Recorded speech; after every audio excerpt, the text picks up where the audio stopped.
Hello YouTube, bienvenue ou bienvenue sur ma chaîne Nesty Books and Coffee. Aujourd'hui, on se retrouve pour un book haul. J'ai l'impression que je dis ça à chaque fois, j'ai peut-être juste un problème d'achat compulsif. Écoutez, je me ferai aider si un jour ça devient problématique. Aujourd'hui, on se retrouve pour le book haul des mois de mars, avril et mai. Ce qui explique aussi la quantité, c'est que c'est étalé sur 3 mois et c'est surtout le mois de mars qui a été un peu catastrophique. On est le 25 mai à l'heure où je tourne cette vidéo. Et le mois de mai a été plutôt calme. Mais il y a quand même de quoi faire. Donc, c'est parti. Je tenais à vous remercier pour l'accueil sur ma dernière vidéo, donc mon update lecture. C'est une vidéo que j'ai hésité à faire parce que j'ai eu du mal à me remettre à tourner. J'en avais très envie et j'avais un petit peu peur que tout le monde s'en foute, honnêtement. Et j'ai quand même mes fidèles abonnés, certains très fidèles, je vous remercie énormément. Je reconnais vos pseudos quand vous commentez et ça m'a fait énormément de bien et ça me motive à continuer. Donc merci beaucoup, j'espère que vous allez très très bien de votre côté et que vous profitez de ce mois de mai et de cette fin d'année scolaire moyennement chaude. On va pas faire ça dans l'ordre chronologique parce que je me souviens plus. J'ai fait des piles de livres. Et je vais commencer déjà par quelque chose qui prend beaucoup de place. Il s'agit des 5 livres de Karen McManus. J'arrive même pas. Le fail. Je n'y arrive pas. Donc, je vais vous les montrer un par un. J'ai pris Virée mortelle. Donc, c'est publié chez Nathan et ce sont des thrillers jeunes adultes. Donc voilà, ça a eu pas mal de succès et j'avais envie de tester. J'ai cherché sur Vinted et je suis tombée sur le lot défiant toute concurrence niveau prix, donc je l'ai pris. Donc, Virée mortelle, Lien de sang, où on se concentre sur la famille, Se taire ou mourir, je ne sais pas les résumer, hein, bref, booktubeuse en carton comme toujours. J'ai pris Qui ment, qui est le premier qui a été traduit il me semble, et c'est celui-là qui a eu le plus de succès, où on va suivre des adolescents qui sont collés ensemble. J'ai commencé ma lecture, l'un d'eux va mourir et on va chercher qui est le coupable. Ça m'a l'air pas mal du tout. Et il y a une suite, qui tue, non, qui meurt, il y a encore une autre suite que je n'ai pas. Voilà, je ne connais pas très bien le domaine du thriller adolescent, mais j'avais envie de tester et d'élargir un petit peu mes horizons et vous allez voir que en fait il y a beaucoup de livres où ça a été ça. Je cherche un petit peu d'autres choses que seulement du contemporain young adulte et de la fantasy jeune adulte ou adulte. J'essaye d'élargir un petit peu tout ça. Un tout autre genre, on est sur des contemporains qui me faisaient énormément envie. Les 2 autres livres de l'autrice que j'ai lus ont été des coups de cœur et je vous parle de Taylor Jenkins Reid. Du coup j'ai lu Les 7 maris d'Evelyn Hugo et Daisy Jones and the Six. Ce sont des livres auxquels je pense encore. Voilà, des fois je me prends des moments comme ça où je me dis waouh, mais c'était incroyable. Donc j'ai pris les 2 autres livres qui ont été traduits. Il y a Les Sirènes de Malibu. Du coup, les 2 sont publiés chez Charleston. Ici, on est sur une famille célèbre qui organise une fête. Et il me semble qu'il va y avoir un incendie. Et Les Vrais Amours, donc toujours chez Charleston. Et ici, je ne sais pas du tout de quoi ça parle, mais il me semble que ça se passe en été. Voilà, donc je pense que je lirai les 2 en été. Et j'ai très très hâte parce que vraiment, cette autrice arrive à créer des personnages un peu gris, un peu nuancés, que j'adore, donc j'ai vraiment super hâte de les découvrir dans autre chose. De la découvrir dans autre chose plutôt. Une autrice que je souhaitais absolument découvrir et celui-ci me faisait de l'œil. J'ai très peur de le lire honnêtement, j'ai très peur que ça soit un peu violent vis-à-vis de ma sensibilité. Mais il s'agit de Lien de sang de Octavia E. Butler, c'est publié au Diable Vauvert et c'est le premier livre que j'ai de cette maison d'édition. Ici on parle d'une jeune femme noire qui est américaine, oui c'est ça, et qui va se retrouver propulsée dans le passé au temps donc de l'esclavage et elle va se retrouver dans une plantation du sud et rencontrer ses ancêtres. Octavia E. Butler, c'est une autrice qui est très engagée, qui a écrit beaucoup et j'aimerais vraiment la découvrir. Celui-ci m'intéressait particulièrement, le thème de l'esclavage m'intéresse beaucoup et m'énerve énormément. L'esclavage, je suis d'origine réunionnaise et l'esclavage à La Réunion c'est un grand sujet. Donc voilà, j'avais très envie de découvrir cette autrice via ce thème. J'ai quand même très peur de le lire. Peut-être que je vais le filer à ma maman avant. Voilà. Comme ça, elle me dira si je suis capable de le lire ou pas, parce qu'elle me connaît bien. Toujours un livre qui me fait peur et je ne suis pas sûre de réussir à le lire. Et c'est pareil, peut-être que je le filerai à ma maman avant de réussir à le lire. Bref, c'est une longue histoire. Ma mère lit beaucoup et me dit oui. Et puis des fois je lis et je dis maman. Bref, c'est ma copine de lecture. J'ai pris Le consentement de Vanessa Springora, c'est publié chez Grasset. C'est l'histoire vraie de donc Vanessa Springora, qui est éditrice et qui a été dans une relation avec un écrivain alors qu'elle était mineure, et tout le monde savait que cette relation n'était pas normale. Voilà, c'est une histoire qui a fait énormément de bruit. Je me demande s'il n'a pas été adapté au cinéma récemment. C'est possible. Voilà, j'aimerais bien le découvrir. C'est pas tout de suite parce que vraiment pour l'instant je suis trop sensible pour lire ce genre de choses. Mais à terme, oui, j'aimerais bien le découvrir quand même. Un livre qui a été recommandé par quelqu'un que j'aime beaucoup suivre, il s'agit de Tiboudou Boudou.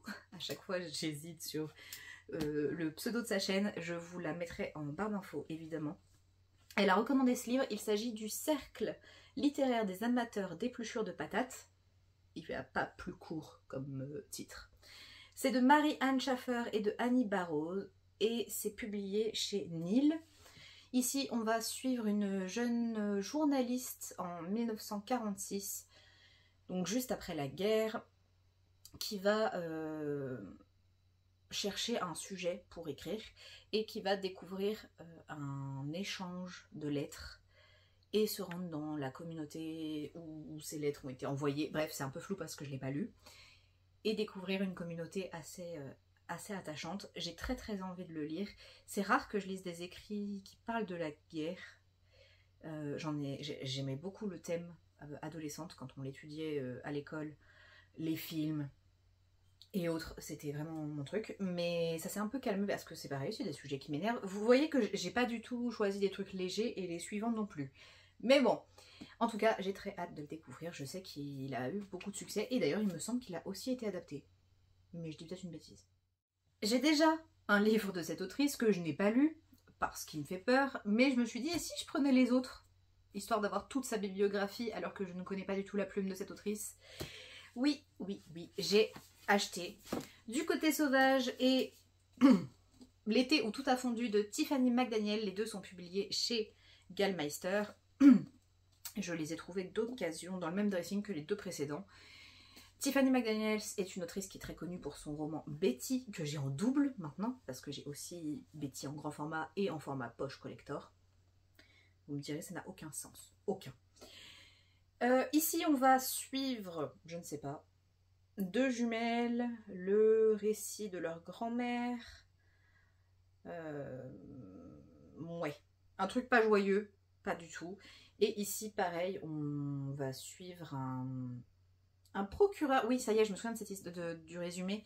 Un procureur qui va inviter chez lui il invite le diable chez lui pendant une interview, il me semble. Et le lendemain, un petit garçon va apparaître, un petit garçon à la peau noire et aux yeux d'un vert intense, qui se présente comme le diable. Voilà. Tiffany McDaniel, je sais que ça va être dur à lire pour moi. Je sais que ça aborde des thématiques très fortes, mais c'est des livres qui ont énormément de succès. Et il doit y avoir une explication, c'est pareil, je les ai vus sur des chaînes de personnes que j'adore, notamment Chloé, j'ai perdu le nom de sa chaîne, mais pareil, je vous la remets en barre de lecture. En barre d'infos. Bref, un jour je vais les lire et je vous en redirai des nouvelles.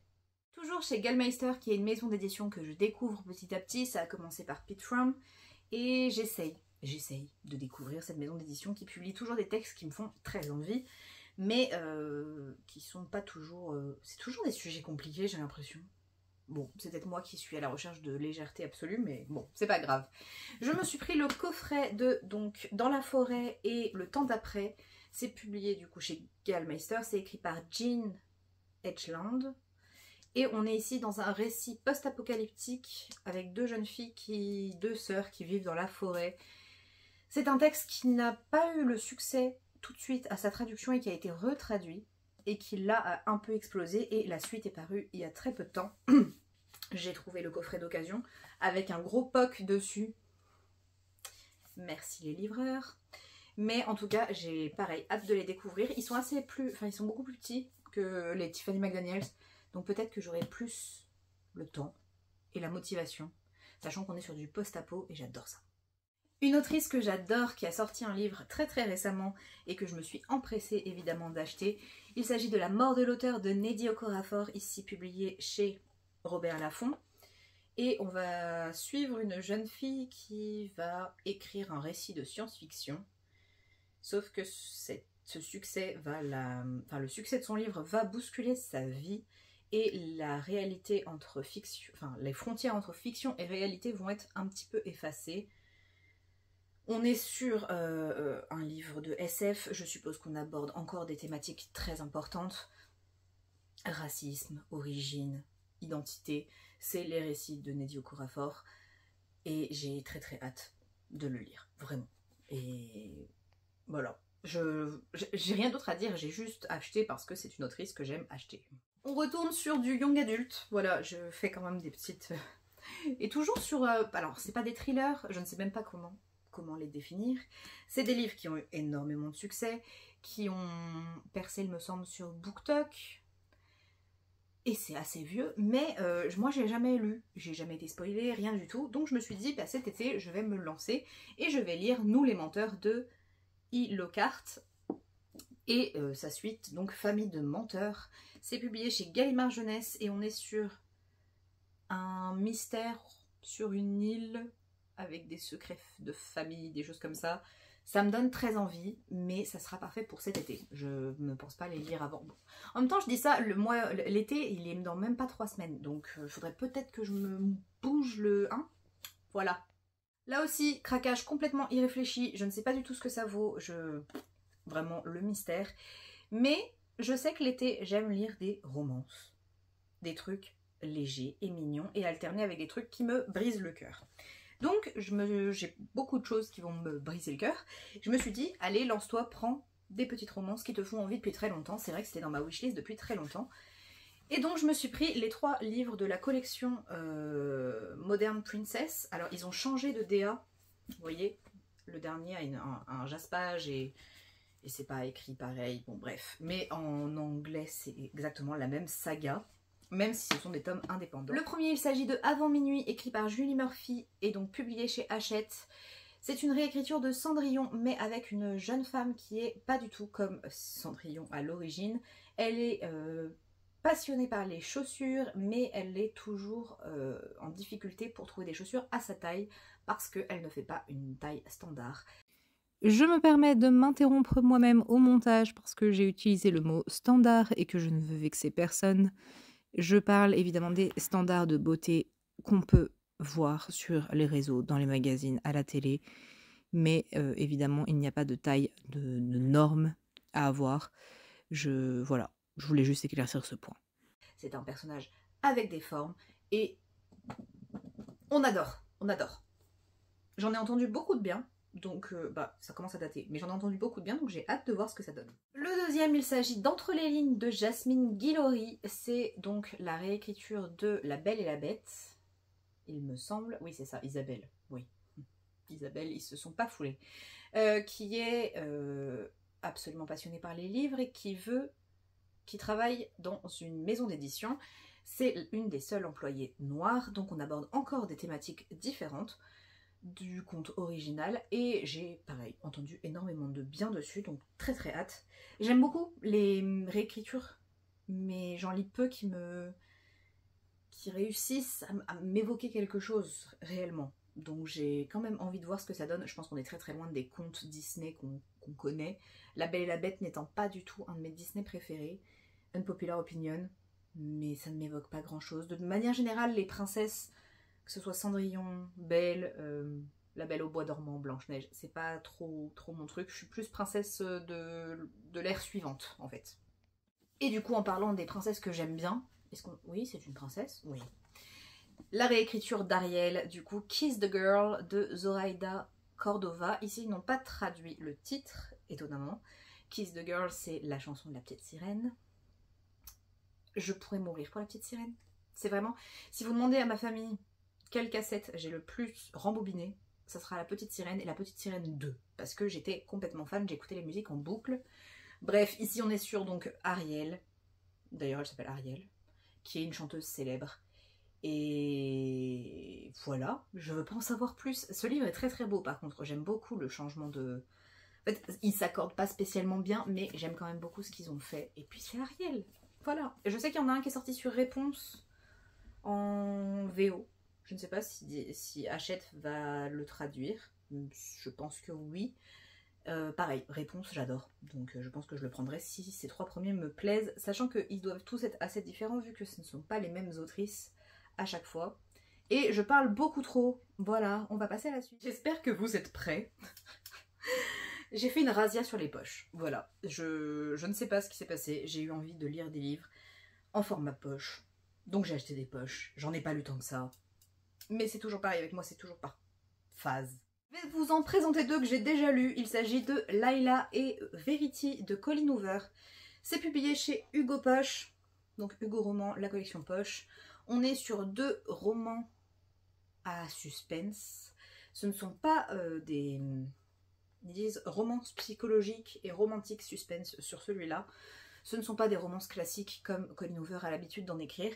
Moi, Colleen Hoover, j'ai lu que Jamais plus, À tout jamais et Cœurs et âmes que j'ai pas du tout aimé. Donc je me suis dit on va quand même tester autre chose, il m'intriguait, surtout Verity, et en fait j'ai aimé les 2. Alors ce ne sont pas des coups de cœur phénoménaux, je ne vais pas les garder, mais c'était quand même sympathique. Layla, on va suivre un garçon qui... un couple, une fille et un garçon qui vont tomber follement amoureux, sauf qu'un accident va arriver. Et enfin, il va y avoir un drame et Layla va être assez perturbée, bouleversée par tout ça. Ils vont essayer de se remettre un petit peu de ce drame et on va apprendre beaucoup de choses. Voilà. Il y a un petit peu de surnaturel dans celui-là. Et dans Verity, on va suivre une jeune femme qui va être engagée par Verity Crawford, enfin par le mari de Verity Crawford, pour écrire la suite de la saga écrite par Verity. Verity est une autrice à succès et le problème c'est qu'elle n'est plus en capacité d'écrire, donc il leur faut un ghostwriter, un prête-plume. Je vais pas utiliser le terme utilisé en français, on va dire ghostwriter, donc écrivain fantôme, parce que voilà, je n'aime pas l'expression autre. Et du coup ici, la jeune fille va aller dans cette maison pour essayer d'en apprendre le maximum sur Verity. Et elle va petit à petit découvrir que Verity n'était peut-être pas une femme très très charmante. Et je n'en dis pas plus, c'est celui que j'ai préféré. Layla, le côté surnaturel m'a un peu dérangé. Par contre Verity était très très très chouette. Mais oui, je les relirai pas maintenant que je sais la fin. C'est vrai que ça m'emballe pas plus que ça de les relire. Mais je vous les recommande si vous aimez un petit peu les retournements de situation. Et en même temps, bah, la petite plume de Colleen Hoover qu'on reconnaît quand même. Je ne vais pas m'attarder trop dessus parce que j'en ai parlé dans ma dernière vidéo. J'ai lu 2 livres, j'ai acheté 2 livres et lu de Frida McFadden, donc La femme de ménage, le tome 1. En vrai, j'ai lu les 3 premiers. Et mais on me les a prêtés, les suivants. Voilà. J'ai pas eu besoin, mais c'était trop cool. Et La psy, c'est publié chez J'ai lu. Ce sont 2 thrillers. Ici, on suit une femme de ménage qui va arriver dans une maison un peu bizarre. Voilà, elle va vivre dans une petite chambre, c'est un petit peu bizarre. Son employeuse est un peu... Elle a une humeur un peu changeante, donc voilà. Et la psy, on va suivre 2 personnages qui vont dans une maison parce qu'ils veulent l'acheter. C'est la maison d'une ancienne psy, enfin d'une psy qui a disparu. Et on va essayer de comprendre, enfin ils vont essayer de découvrir ce qui s'est passé. J'ai adoré la psy, vraiment, énorme coup de cœur. J'ai beaucoup aimé La femme de ménage, vu que j'ai enchaîné les 3, c'est quand même que ça m'a plu. Pareil, je vous les recommande si vous aimez les thrillers. Je sais qu'il y a beaucoup de gens qui sont mitigés parce que c'est pas exceptionnel pour quelqu'un qui n'a jamais lu de thriller. Bah, je vous avoue que ça fait le taf parce que c'est quand même pas mon domaine. Et du coup, dans le même rayon que La femme de ménage, enfin si vous avez aimé La femme de ménage, vous aimerez ce genre de rayon qui marche très bien sur moi apparemment. Bah, normalement non, mais comme c'est un domaine que je connais pas, je ne sais pas par où aller. J'aime bien les thrillers un peu psychologiques, je crois, avec des liens entre les personnages un peu bizarres. Bref, je sais pas trop ce que j'aime, mais j'essaye de découvrir. Du coup, je me suis pris Personne ne doit savoir de Claire McGowan. C'est publié chez Hauteville au format poche. Et on va suivre une jeune femme. Oui, c'est ça. Cette histoire, j'avais déjà lu. Est-ce que ça n'a pas été adapté au cinéma? Je ne sais plus. On va suivre une jeune femme qui est mariée, qui fait une réunion d'anciens élèves de son université d'Oxford. Donc elle était à Oxford. Elle a une belle vie, elle a réussi sa vie, elle a le mari de ses rêves, elle a la maison de ses rêves. Sauf que sa meilleure amie, un jour, va lui dire que son mari l'a agressée de manière intime. Et ça va tout remettre en question. J'ai hâte de le lire. J'en ai entendu du bien quand même. J'ai vu 2-3 petits trucs comme ça. C'est un livre dont j'avais déjà lu le résumé. Si vous avez d'autres livres dans ce genre-là à me recommander, franchement, je suis preneuse parce que je n'y connais rien. Ce livre-ci, je l'ai acheté parce que... J'ai toujours une excuse en fait, mais il a été recommandé par Alex de Alex Bookin en Prada. Je suis toutes ses vidéos et elle en a parlé tellement en bien que je me suis dit il faut que je le lise, sachant qu'il y a une adaptation avec une actrice que j'adore. Il s'agit donc de Leçons de chimie, la brillante destinée d'Elizabeth Zott. C'est publié chez Pocket. Et ici on va suivre une femme dans les années 60 qui est donc dans l'Amérique patriarcale des années 60 précisément. Elle est chimiste, elle est très douée dans son domaine, sauf que c'est un métier qu'elle ne peut pas bien pratiquer parce que les hommes. Et elle va se retrouver engagée dans une émission de cuisine, sauf qu'elle va en faire quelque chose d'un petit peu plus qu'une simple émission de cuisine. Je n'en sais pas plus, c'est pareil, je suis en train de le lire, donc pour l'instant j'aime beaucoup ce que je lis. À voir, mais oui, j'ai plein de lectures en même temps, mais selon mon humeur. Mais ouais, très hâte de le finir et de regarder l'adaptation. C'est bientôt terminé, accrochez-vous. Je me suis pris 2 romans que ma meilleure amie a achetés. Et du coup, je me suis dit, ah, c'est une bonne idée, on va tenter l'expérience. Donc je vais tenter l'expérience avec elle. Donc j'ai acheté les mêmes, histoire qu'on puisse les lire en parallèle. Elle en a pris un peu plus. Moi j'ai été un petit peu plus sage. Voilà, si elle passe par là, elle dira que c'est bien la première fois que je suis plus sage qu'elle sur des bouquins. Je me suis pris Le restaurant des recettes oubliées d'Hisashi Kashiwai. Si je le prononce mal, j'en suis désolée. C'est publié chez J'ai lu. Et ici, on est dans un restaurant où des personnes peuvent aller commander un plat. Et ce plat, c'est un plat qu'ils ont en souvenir. Et les gens qui travaillent dans ce restaurant vont enquêter pour essayer de retrouver le goût exact du plat qui est dans le souvenir de la personne. C'est un peu flou, mais ça a l'air très cosy. De toute façon, c'est des livres qui sont réputés pour être très doux, sans gros enjeux, mais qui font du bien. Le deuxième, c'est Tant que le café est encore chaud. Pareil, une histoire de restaurant-café. Dans ce café, on y va, on peut retourner dans le passé, voir des choses de son passé, tant que le café est encore chaud. Voilà. Il y a plusieurs tomes de chaque livre, j'ai quand même très hâte de découvrir. C'est pareil, on s'éloigne totalement de ma zone de confort, mais je me suis dit pourquoi pas, entre 2 lectures bien dures à lire, ça fera le taf. Une non-fiction pour changer. Ah, je vous ai pas présenté Britney Spears, mais j'en ai parlé dans ma dernière vidéo. J'ai aussi acheté en poche l'autobiographie de Britney Spears. Je vous renvoie à ma précédente vidéo. Et j'ai acheté les correspondants de Grand Corps Malade et Ben Mazué, donc au livre de poche. Il s'agit d'une correspondance entre les 2 artistes que sont Grand Corps Malade et Ben Mazué. Grand Corps Malade, j'avais lu Patient, qui expliquait son expérience dans un centre de rééducation suite à sa blessure à la jambe, enfin à sa colonne vertébrale, il me semble. J'ai très hâte de redécouvrir, de découvrir autre chose de Grand Corps Malade. J'adore sa musique, j'adore ses textes. Il fallait que je lise les correspondants, il est en poche. J'avais plus aucune excuse. Je vous en ai parlé récemment. D'ailleurs, je ne sais pas s'il devait rentrer dans ce book haul, mais il est déjà assez long comme ça. J'ai fini La Guilde des Ombres d'Anatrice, qui est en 6 tomes en poche, et elle a écrit un livre qui est dans le même univers, qui s'appelle La Reine Courtisane, qui a été réédité en poche chez Hugo Roman. Dans La Reine Courtisane, on suit une reine, une histoire de 4 éléments, des clans, bref, je veux pas trop en savoir. Je vais plonger dedans. C'est publié dans la collection Roman Tessie. Je sais que c'est un petit peu plus romance que La Guilde des Ombres. De toute façon, sinon ça serait pas publié chez Hugo Roman Tessie. Mais j'avais quand même hâte de le découvrir. Donc voilà, je me suis jetée dessus, j'étais contente qu'ils sortent en poche. Même s'ils ne matchent pas avec les autres, au moins je les ai tous en format poche. 3 derniers poches, vraiment on arrive près de la fin. Il me reste que quelques livres à vous présenter. Je suis désolée, cette vidéo doit être hyper longue, j'aurais dû la classer, mais bon, bref, c'est un peu trop tard. Je me suis pris les 3 livres suivants du labyrinthe, voilà, les 3 que j'avais pas, en poche. Donc le labyrinthe, c'est une saga que j'ai découvert assez tard, mais que j'ai dévoré, vraiment, j'ai dévoré les 3 tomes en très peu de temps. Et je me suis pris du coup les 2 préquels, donc l'ordre de tuer et la braise. Et j'ai pris aussi le destin de Newt. Je ne savais pas qu'il était sorti en poche, donc j'étais assez contente. Le labyrinthe, c'est une dystopie où on retrouve des jeunes qui sont enfermés dans un labyrinthe, on ne sait pas pourquoi, et ils vont devoir sortir de ce labyrinthe. C'est de la dystopie des années 2010, c'est incroyable.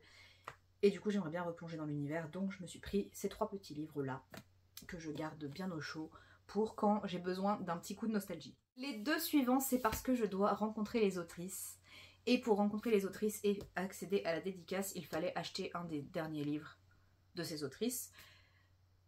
Si vous suivez un petit peu, vous savez quelles sont les autrices internationales qui passent en France actuellement. Quand je vous tourne cette vidéo, je dois voir ces autrices dans 3 jours. Je suis surexcitée. Évidemment, je vais aller voir R.F. Kuang à Lyon, qui a écrit du coup Babel, Yellowface et La guerre du pavot, qui est enfin traduit en français. Quelqu'un me l'avait dit en commentaire sur une de mes vidéos où je présentais la version originale, en me disant mais il va sortir en français. Effectivement, il est sorti en français, je l'ai acheté et je vais revendre ma version originale parce que je sais que je ne la lirai jamais maintenant qu'il y a une traduction. C'est ma lecture en cours. Ma lecture en cours plus, je lis tous les jours. J'ai du mal à lire en ce moment, je suis un peu fatiguée, mais voilà, c'est un récit de guerre. On va suivre Rin, qui est une petite fille qui va rentrer dans une académie. Il y a toute une histoire avec les addictions, l'opium et compagnie, et je suis sûre que ça va être génial. C'est une trilogie. De Saxus a annoncé qu'ils allaient traduire tous les tomes. Merci. Et en plus, ils ont repris cette couverture qui est juste magnifique. Voilà, je vous le montre parce que c'est une œuvre d'art. Voilà, on a des illustrations à l'intérieur. Enfin, c'est juste... Est-ce que je peux vous montrer une petite illustration? Allez, on se fait plaisir. Évidemment, c'est quand je cherche que je trouve pas. Alors qu'il y en a quand même pas mal. Voilà, on a des petites illustrations en couleur orangée. Un chef-d'œuvre. Il est magnifique. Vraiment, le travail éditorial là-dessus, chapeau. Il y a une autre autrice qui passe au même moment. Et du coup, je vais aussi aller la voir. Il s'agit de Sarah El Harifi, donc qui a écrit Faebound, l'héritage des Fae, chez De Saxus, et qui a également écrit Le Dernier Combat, que je n'ai pas encore lu mais qui est dans ma pile à lire. Je ne connais pas cette autrice, j'aurais aimé réussir à les lire avant de la rencontrer, mais 3 jours. Mais bon, tant pis, je vais aller le faire signer, il n'y a aucune raison que je n'aime pas. On est sur une histoire de Fae, de guerre, tout ce que j'aime, vraiment tout ce que j'aime. Et on termine par un petit craquage qui est esthétique, parce que je ne suis pas sûre de les lire, ou quoique, si, un jour je les lirai. Vraiment, ça fait partie des livres que j'aimerais lire dans ma vie. Est-ce que je les lirai dans ce format-là, dans cette langue-là? Peut-être pas. Mais en tout cas, je suis très contente d'avoir trouvé des éditions de ces livres qui me plaisent. Et ça va être les derniers livres que je vous présente, enfin. Enfin, les 2 derniers coffrets de livres. Le premier, il s'agit de... Oh, putain, il pèse une tonne. The Bronte Collection, donc avec les œuvres des sœurs Bronte. On a The Tenant of Wildfell Hall de Anne Bronte, The Professor de Charlotte, Les Hauts de Hurlevent d'Emily Bronte, Agnès Grey d'Anne Bronte, Jane Eyre, je sais pas le dire, Eyre, de Charlotte Bronte, et Villette de Charlotte Bronte également. Voilà, on excusera mon accent parce que bon, ils ont tous été traduits dans plein d'éditions, mais je l'ai trouvé vraiment très chouette. Je vais vous en montrer au moins un. Je vous montrerai sur l'autre coffret. Mais voilà, j'étais très contente de trouver ce coffret qui me faisait de l'œil depuis un petit moment, mais je les ai trouvés d'occasion et j'en suis ravie. Et du coup, le deuxième coffret, c'est concentré sur les œuvres de Jane Austen. Donc voilà, on a Sense and Sensibility, j'oublie toujours les titres en français, les traductions. Emma, Persuasion, Mansfield Park, Pride and Prejudice et Northanger Abbey. Pareil, ils sont magnifiques. Je vais vous montrer. un petit peu le style de livre que c'est. Voilà, on est sur du format poche relié, magnifique. C'est écrit tout petit par contre, forcément parce qu'ils sont petits, mais ça va me défoncer les yeux, mais c'est pas grave, j'en suis trop contente vraiment. Je sais que c'est du craquage, que c'est pas une priorité dans ma pile à lire, mais j'en suis ravie. Je n'ai lu que Pride and Prejudice, donc... Oh, j'ai perdu le titre.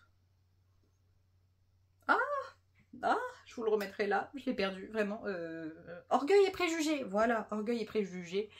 Je l'ai lu il y a très longtemps, donc voilà, j'aimerais bien les redécouvrir et puis découvrir le reste. Voilà, sur ce... Non mais j'ai exagéré, je vais essayer de me calmer, on arrive à l'été, normalement l'été ça me diminue un petit peu niveau achat. J'ai beaucoup de livres à lire, j'ai fait énormément de tri. Vraiment, je me suis débarrassée de beaucoup de livres, donc bon... Voilà, ça suit son cours. Je suis très contente de ces achats. Je vais essayer de lire rapidement, mais bon, c'est comme ça. J'espère en tout cas que cette vidéo vous aura plu. Si c'est le cas, n'hésitez pas à liker et à vous abonner. Ça me fera très plaisir. Je vais essayer de monter jusqu'aux 1000 abonnés et vous organiser un petit concours. Voilà, c'est mon rêve, j'aimerais le faire. Donc voilà, je le ferai pour les 1000 abonnés. Même si c'est dans 2 ans, hein, c'est pas grave, on a le temps. N'hésitez pas également à commenter et vous pouvez mettre ce que vous voulez de orange. Voilà. J'ai décidé que ça serait orange aujourd'hui. Un emoji orange, peu importe lequel. Je saurai que vous êtes arrivés jusqu'ici. Moi, je vous dis à très bientôt dans une prochaine vidéo. D'ici là, prenez soin de vous. Bye!